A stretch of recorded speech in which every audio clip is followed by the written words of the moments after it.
ඉතින් ලෑස්ට් 7 සීරීස් එකක් මේ තියෙන Hilux එකක් අද බලමු මේ දෙන්නේ චැලෙන්ජස් 4ක් කරලා කවුද මේ දෙන්නෙන් දිනන්නේ කියලා. මේකේ තියෙන ළමයි 280 මෝටර එකක්, මේකේ තියෙන 260 මෝටර එකක්. මේ තියෙන ළමයි ඒක තමයි මාක් එක. මේකෙන් මේ පැත්තට ගියොත් මෙයා දිනුම්, මේකෙන් මේ පැත්තට ගියොත් මෙයා දිනුම්. හරි දැන් යවල බලමු. හරි මං 3 දෙකක් ගාව ඇසෙට් කරමු හරිනේ. හරි හරි කරු 3යි 2යි 1යි.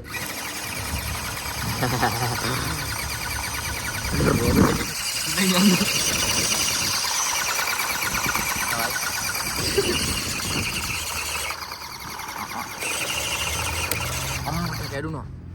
ඔප්ස් මම කඩලා ගියා. කද්ද මේ යන්නේ. කනවයිස්. මම මෙන්න මෙතන තියෙන කෑල්ල තමයි මේ. කැඩලා නැහැ ඒක පැනලා තියෙන්නේ. බලමු මේ අද ඒක සෙට් කරගන්න පුළුවන් වුණාද අද කරා නැත්නම් ඊට කරන්න වෙන්නේ. තමයි මේ ඒක ඇත්තටම ලේසි වුණා මේ මෙතන මේක ඇණයක් තියෙනවා. හරිද? මේ ඇණේ බුරුල් කරලා මේ කෑල්ල දාන්න පුළුවන් වුණා.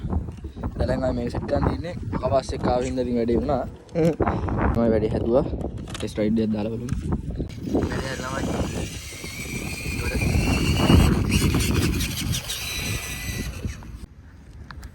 ඊළඟට තියෙන තමයි ඩ්‍රැග් රේස් එකක් යන්න.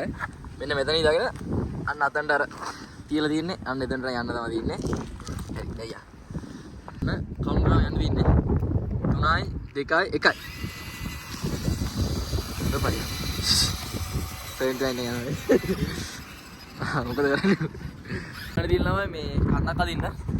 මෙන්න මෙතන ඉඳගෙන අන්න ඔය උඩට අරන් යන්න තමයි තියෙන්නේ. දෙක වෙන වෙනම අරන් යන්න. අරන් ඉල බලමු. අරලා මුලින්ම Hilux එක අරන් යන්න. බලන්න මේ කල්වල වල අරන පාටි වගේ එකක් තියෙනවා.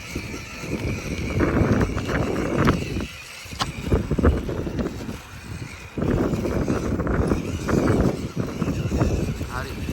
ආවා. තියෙනවා 7 සීරීස් එක.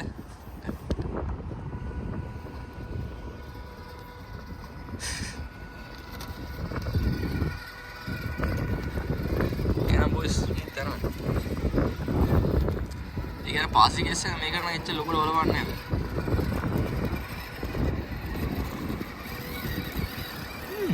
නැහැ. අර ඒක නම් මෙයා තමයි 7 සීරීස් එක. ඊට පස්සේ තියෙන ළමයි මෙන්න මේ ගල් දින පාරේ අරන් යන්න තමයි තියෙන්නේ. මෙතන තමයි පටන් ගන්න. කොහොම අරන් ගිහිල්ලා අන්න අතන්ට එනකන් තමයි අරන් මේ ගහලා තින්නේ. එතනට තමයි අරන් යන්න තියෙන්නේ. 7 සීරීස් එක.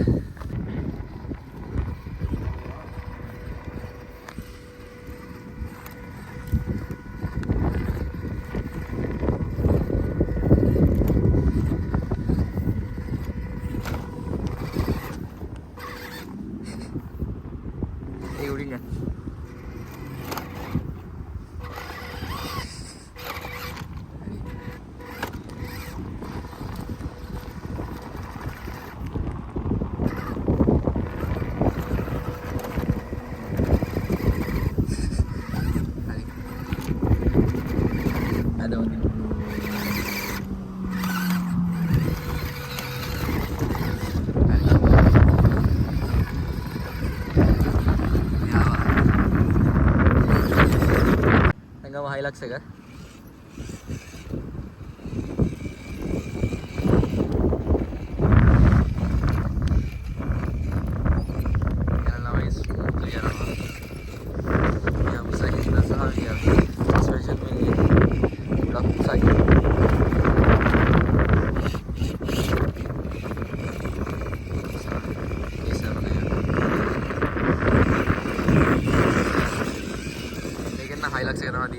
වීඩියෝ අවසාන ටිකෙන් දින ළමයි ඔෆ් රෝඩ් යන පැත්ත මෙයාගේ හොඳයි. මේ හේතුව තමයි මෙයා උස හින්දා මට තේරෙන විදියට.